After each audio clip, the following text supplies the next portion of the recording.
जी, अस्सलाम वालेकुम। मेरा नाम मलिक आसिफ हयात है और आप देख रहे हैं पब्लिक एकेडेमिया।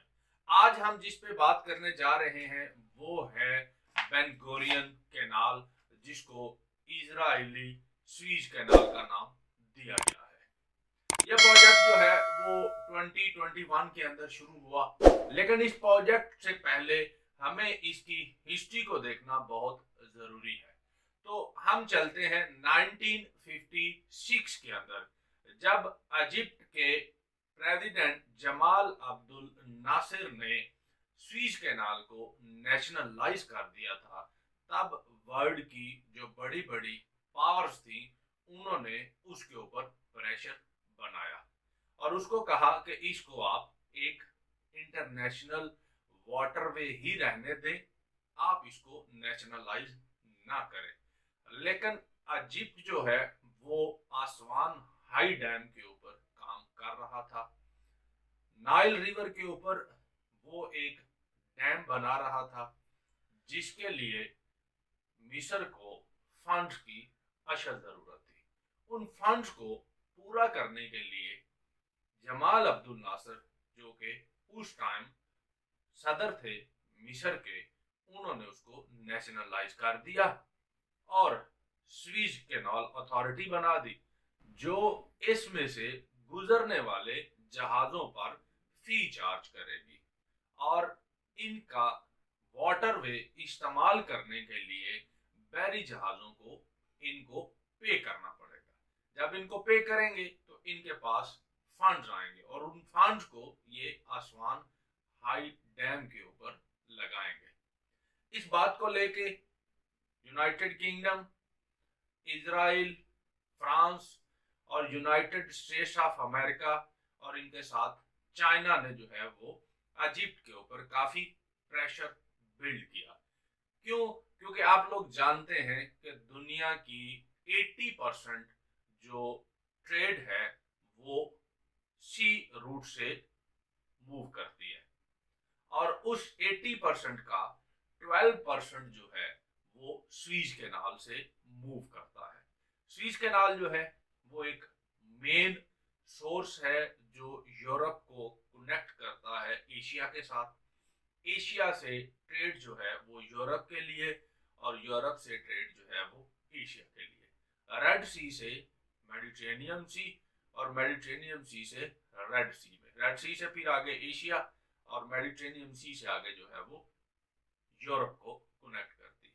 तो ये जो है वो एक बड़ा स्ट्रेटेजिक पॉइंट है जिसको 1956 में मिस्र ने नेशनलाइज कर दिया था। इसको लेके काफी जो है वो प्रॉब्लम फेस करना पड़ी इजिप्ट को, लेकिन इजिप्ट जो है वो इस स्टैंड के ऊपर खड़ा रहा और आज भी जो स्वीज कैनाल है वो इजिप्ट के कब्जे में है। अब बात करते हैं 1963 की।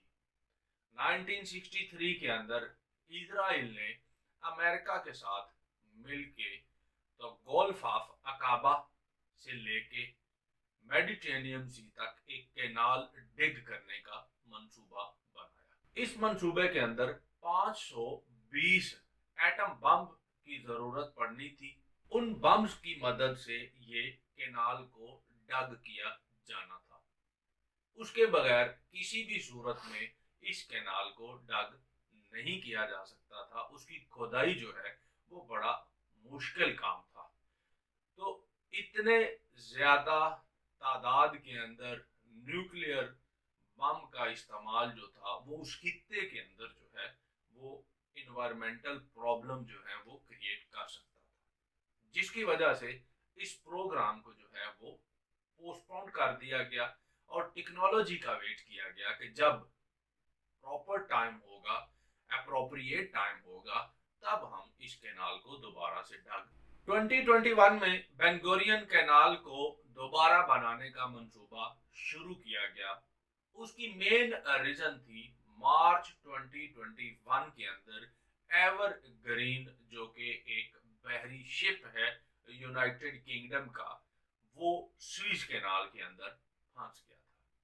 उसके ऊपर तकरीबन जो है वो 20,000 के करीब खुराक कंटेनर लदे हुए थे। उन कंटेनर्स को पहुंचना था यूरोप के मुख्तलिफ ममालिक के अंदर, लेकिन वो वहां पे फंसने के बाद तकरीबन जो है वो 15 दिन तक वहां पे स्टक रहा। उसके स्टक होने की वजह से, क्योंकि स्वीज कैनाल के अंदर जो है वो वन वे ट्रैफिक है, टू वे ट्रैफिक नहीं है, तो उस शिप के स्टक होने की वजह से जो पीछे ट्रेड थी वो भी स्टॉप हो गई। यानी कि दुनिया की 12% सी ट्रेड जो है वो रुक गई, जिसकी वजह से यूरोप के अंदर जो बेसिक कंज्यूमिंग थिंग्स हैं उनकी प्राइस जो है वो हाइक होना शुरू हो गई। उसके बाद यूनाइटेड स्टेट्स ऑफ अमेरिका की नेवी ने उस शिप को रेस्क्यू किया, वहां से उसको निकाला और रास्ते को जो है वो क्लियर किया, जिसके बाद जो है वो स्वीज कैनाल से ट्रेड पॉसिबल हो सके। जून 2021 के अंदर इजराइल ने चाइना के साथ मिलके और मुत्तहिदा अरब अमीरात यूएई के साथ मिलके एक मंसूबा तैयार किया, जिसके अंदर इन्होंने डेविड बेन गुरियन के नाम से मंसूब जो है वो कैनाल बनाने का मंसूबा शुरू किया। डेविड बेन गुरियन का यहाँ पे मैं आपको बता दूं कि ये फर्स्ट प्राइम मिनिस्टर था इजराइल का, उसके नाम पे इसको बनाया जा रहा है। ये कैनाल जो है वो गल्फ ऑफ अकाबा से लेके मेडिटेरेनियन सी तक जो है वो जाएगी। इस कैनाल की लेंथ जो है वो 160 माइल होगी, 200 मीटर जो है वो इसकी विड्थ होगी और उसके बाद 50 मीटर जो है वो ये गहरी होगी। ये कैनाल स्वीज कैनाल के डबल होगी, विड्थ के अंदर भी और डेप्थ के अंदर भी। दुनिया में जितने भी बड़े बड़े शिप हैं वो इसमें से आसानी से जो है वो गुजर सकेंगे, और इस तरह का सिस्टम बनाया जाएगा कि अगर टू वे ट्रैफिक भी कंटिन्यू रखना पड़े तो ये उसको कंटिन्यू रख सकेंगे। इस मंसूबे के ऊपर जो है वो 2021 दिसंबर के अंदर काम शुरू हो गया, क्योंकि जो 12% ट्रेड स्वीज कैनाल से मूव कर रही है उसमें से 8% जो है वो चाइना का है।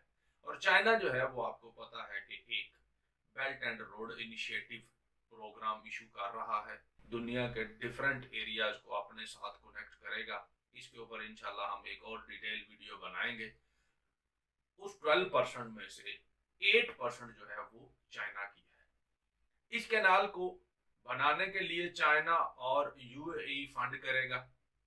इनिशियल अमाउंट जो बताई गई थी वो बताई गई थी 16 बिलियन यूएस डॉलर इसके ऊपर लागत आएगी, लेकिन 2022 के अंदर अनाउंस किया गया कि ऑलमोस्ट 55 बिलियन यूएस डॉलर जो है वो इसके ऊपर लग सकते हैं, और इसकी जो ड्यूरेशन है बनने की वो 5 ईयर की ड्यूरेशन है। 5 ईयर के बाद ये बन जाएगी।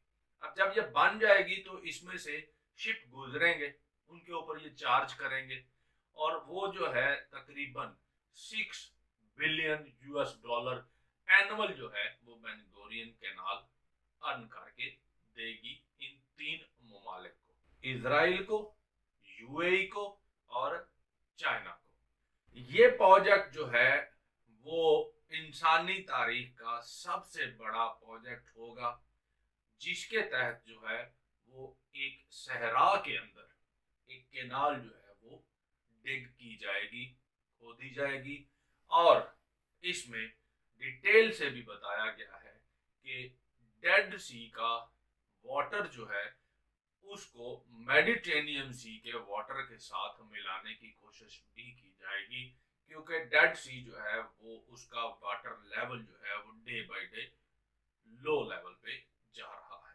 उसकी सतह जो है वो पानी की कम हो रही है, उसको भी पानी दिया जाएगा, और इजराइल का जो सहराई एरिया है उसको भी इरिगेशन के लिए पानी प्रोवाइड किया जाएगा, और उसको भी जो है वो सरसब्ज बनाया जाएगा उस वाटर से। 2 काम लिए जाएंगे, एक तो ट्रेड और वो जो डेजर्ट है इजराइल का, जिसको नेगेव डेजर्ट कहते हैं, सिनाई पेनिनसुला के साथ है, उसको सरसब्ज भी बनाया जाएगा। अब आप इस बारे में क्या सोचते हैं, अपनी राय से आगाह कीजिएगा। नेक्स्ट वीडियो में आपके पास दोबारा एक नया और इंफॉर्मेटिव टॉपिक लेके आएंगे। तब तक के लिए अपना ख्याल रखिएगा। अल्लाह।